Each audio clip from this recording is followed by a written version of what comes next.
Hello all and welcome to career talks with Avodha. അപ്പം ഇന്നത്തെ career talks നമ്മോടൊപ്പം ഉള്ളത് അശ്വതിയാണ്. Aswathi, welcome to career talks with Avodha. Okay, thank you. Okay. Aswathi ഏത് course അവോധ ചെയ്തിരുന്നേ? ഞാൻ സ്റ്റോക്ക് മാർക്കറ്റ്. ഓക്കെ. ഇപ്പൊ എന്താ ചെയ്യുന്നേ? ഇപ്പൊ ഞാൻ ഇന്റേൺഷിപ്പ് ചെയ്യാണ്. ഇന്റേൺഷിപ്പ് ചെയ്യാണ്. ഓക്കെ. എവിടെ ഇന്റേൺഷിപ്പ് ചെയ്യുന്നേ? ഐസ്ലിങ്ക്യൂബ് ഇന്നോവേഷൻസ് എന്ന കമ്പനിയില്. ഓക്കെ. അതെ, മൈത്ര കമ്മോഡിറ്റീസിന്റെ സെക്ഷനിലാണ് അതിന് വേണ്ടിട്ട് വർക്ക് ചെയ്യുന്നത്. ഓക്കെ. അപ്പം ഇപ്പൊ വർക്ക് ഫ്രം ഹോം ആണോ? അതെ, വർക്ക് ഫ്രം ഹോം ആണ്. ഓക്കെ. അപ്പം അവോധയിലേക്ക് വന്ന ജേർണി ഒന്ന് പറയാമോ? എങ്ങനെയാണ് അവോധയെ പറ്റി അറിഞ്ഞ്? ആരെങ്കിലും റെക്കമെൻഡ് ചെയ്യായിരുന്നോ? അല്ല, ഞാൻ യൂട്യൂബിൽ ഒരു ആഡ് കണ്ടിട്ട് വന്നതാണ്. ജോയിൻ ചെയ്തു. അവോധയിൽ വിളിച്ച് ചോദിച്ചു. അപ്പൊ ഫീസും കാര്യങ്ങളൊക്കെ പറഞ്ഞപ്പോ അങ്ങനെ ജോയിൻ ചെയ്തു. ക്ലാസ് ഒക്കെ നല്ല ക്ലാസ് ആണ്. റെക്കോർഡഡ് ക്ലാസ്സുകളാണ്. നമ്മൾ ഒഴിവനുസരിച്ച് നമുക്ക് കാണാൻ പറ്റും. ഓക്കെ. അപ്പം 3 month ക്ലാസ് ആണ്. ഓക്കെ. എത്ര ടൈം കൊണ്ട് അശ്വതി ക്ലാസ് കംപ്ലീറ്റ് ചെയ്തിരുന്നേ? ഞാൻ 3 month കഴിഞ്ഞു. 3 month കൂടുതൽ 3.5 മാസത്തിനുള്ളിൽ കംപ്ലീറ്റ് ചെയ്തു. ഓക്കെ. അപ്പൊ ഡീറ്റെയിൽ ആയിട്ട് തന്നെ ക്ലാസ് കണ്ടിരുന്നേ. ഓക്കെ. അപ്പൊ ക്ലാസിന്റെ ഇടയ്ക്ക് ഡൗട്ട്സ് വന്നു കാണുമല്ലോ എന്തോ അല്ലേ? അപ്പം ലൈവ് സെഷൻസ് ഒക്കെ അറ്റൻഡ് ചെയ്യാറുണ്ടായിരുന്നു? കേറിയിട്ടുണ്ട്. ലൈവ് സെഷനിൽ കേറിയിട്ടുണ്ട്. ഓക്കെ. അപ്പം ഈ ഒരു ഇന്റേൺഷിപ്പിനായിട്ട് നമ്മൾ അവോധയുടെ പ്ലേസ്മെന്റ്സിൽ നല്ല രീതിയിൽ അസിസ്റ്റ് ചെയ്ത് കാണുമല്ലോ. ഞാൻ ജാപ്പ് ഒക്കെ അറ്റൻഡ് ചെയ്തിരുന്നു. ജാപ്പില് ഇന്റർവ്യൂ പാസ്സായി.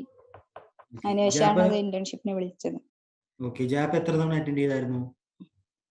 ഞാൻ ഒരു തവണ അറ്റൻഡ് ചെയ്തത്. ഒറ്റ തവണ അറ്റൻഡ് ചെയ്തോളൂ അപ്പൊ തന്നെ? അതെ. ഓക്കെ. പാസ്സായി. ഓക്കെ. അപ്പം നമ്മുടെ അവോധ ചൂസ് ചെയ്തിരിക്കുന്ന ഒരുപാട് ന്യൂ കമേഴ്സ് ഉണ്ട്. ഓക്കെ. അവരോട് എന്താണ് പറയാനുള്ളത്? അവർക്ക് അവോധ റെക്കമെൻഡ് ചെയ്യുന്നുണ്ടോ? തീർച്ചയായിട്ടും റെക്കമെൻഡ് ചെയ്യുന്നുണ്ട്. ഞാന് ആദ്യമൊന്നും ആരടുത്തും പറഞ്ഞിട്ടുണ്ടായിരുന്നില്ല. ഞാൻ കോഴ്സ് കഴിഞ്ഞ് തന്നെ ഇന്റേൺഷിപ്പിന് വിളിച്ചപ്പോഴാണ് ഞാൻ എല്ലാവരുടെ അടുത്തും ഫ്രണ്ട്സിന്റെ അടുത്തൊക്കെ പറയാറുണ്ട്. ഓക്കെ. അപ്പം അശ്വതി അഡ്മിഷൻ എടുക്കുന്ന ടൈമിൽ എന്തുപോലെ കേട്ടാണ് 2800 എന്നൊരു ഫീ സ്ട്രക്ചർ അല്ലെങ്കിൽ പേ ആഫ്റ്റർ പ്ലേസ്മെന്റ് എന്നൊരു ഫീ സ്ട്രക്ചർ കേട്ടാണ്. അപ്പം അത് സ്ട്രൈക്ക് ചെയ്തിരുന്നോ? ഈ 2800-ന് സ്റ്റോക്ക് മാർക്കറ്റ് പോലൊരു കോഴ്സ് അവോധയിൽ ചെയ്ത് അത് വർത്ത് ആയിരിക്കും എന്ന് തോന്നിയിരുന്നു? അത് കണ്ടിട്ടാണ് ആക്ച്വലി ഞാൻ ജോയിൻ ചെയ്തത്. ഓക്കെ. അപ്പം അട്രാക്ട് ചെയ്ത ഫാക്ടർ ഒന്ന് 2800 ആയിരുന്നു. അതെ. ഓക്കെ. അപ്പൊ അത് ക്ലാസ് എങ്ങനെ ഉണ്ടായിരുന്നു? അത് അല്ലെങ്കിൽ അത് വർത്തായിരുന്നു? 2800-ന് അവോധയിൽ ഈ സ്റ്റോക്ക് മാർക്കറ്റ് പഠിച്ചത് വർത്തായിരുന്നു? അതെ, എനിക്ക് മുന്നേ ഒന്നും അറിയില്ലായിരുന്നു. അവോധയിൽ പഠിച്ചതിന് ശേഷമാണ് ഐഡിയ കിട്ടിയത് സ്റ്റോക്ക് മാർക്കറ്റിനെ കുറിച്ച്. അപ്പം ബേസിക്സ് തൊട്ട് തന്നെ പഠിപ്പിക്കുന്നുണ്ട്?